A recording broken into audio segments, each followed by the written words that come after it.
নমস্কার বন্ধুরা, আমার আজকের নিবেদন সুভাষ মুখোপাধ্যায়ের একটি বিখ্যাত সামাজিক কবিতা মেজাজ। কবিতাটি ভিন্ন স্বাদের, এর আবেগিক গুণ যা পাঠককে স্পর্শ করে এবং যা লেখকের শব্দ, বাক্য এবং বিষয়বস্তুর মাধ্যমে প্রকাশ পায়। থলির ভেতর হাত থেকে শাশুড়ি বিড়বিড় বিড়বিড় করে মালা জপছেন।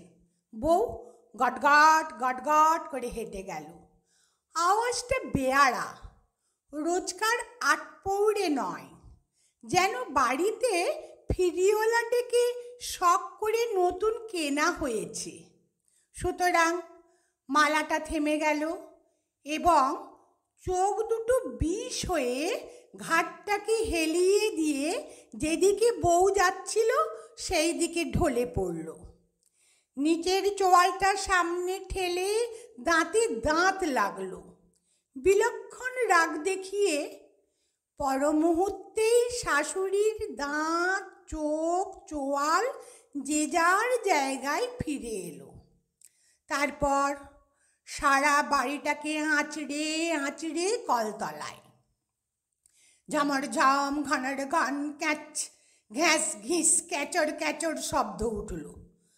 বাসনগুলো কোনোদিন তো এত ঝাঁঝ দেখায় না, বড় তেল হয়েছে।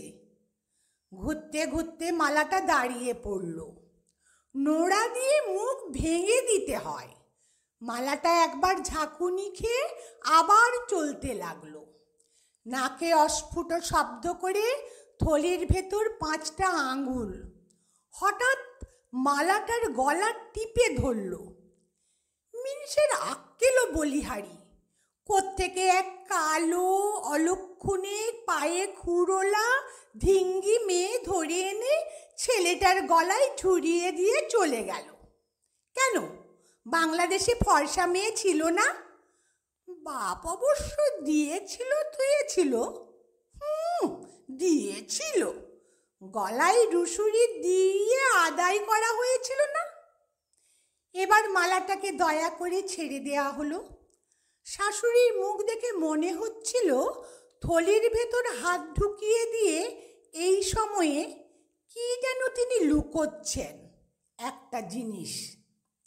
কমাস আগে বৌমা মরবার জন্য বিষ খেয়েছিল। ভাসুরপো ডাক্তার না হলে এ বউ এ বংশের গালে ঠিক চুনকালি মাখাতো। কেন, অসুখ করে মরলে কি হয়? ঢঙ্গি আর কাকে বলে? হাতে একরাশ ময়লা কাপড় নিয়ে কালো বউ গটগট গটগট করে সামনে দিয়ে চলে গেল। না, আর বাড়তে দেওয়া ঠিক নয়। বৌমা, বলুন। গলার স্বরটা ঠিক কাছা দিয়ে গলায় দেওয়ার মতো নয়। বড্ড বেয়ারা।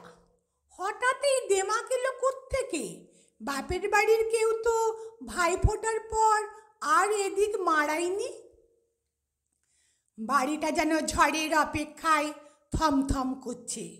ছোট ছেলে কলেজে, মেজটি সামনের বাড়ির রোয়াকে বসে রাস্তায় মেয়ে দেখছে।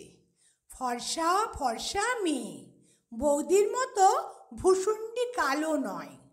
বালতি ঠনঠনিয়ে বউ যেন মা কালীর মতো রণরঙ্গিনী বেশে কোমরে আঁচল জড়িয়ে চোখে চোখ রেখে শাশুড়ির সামনে দাঁড়ালো।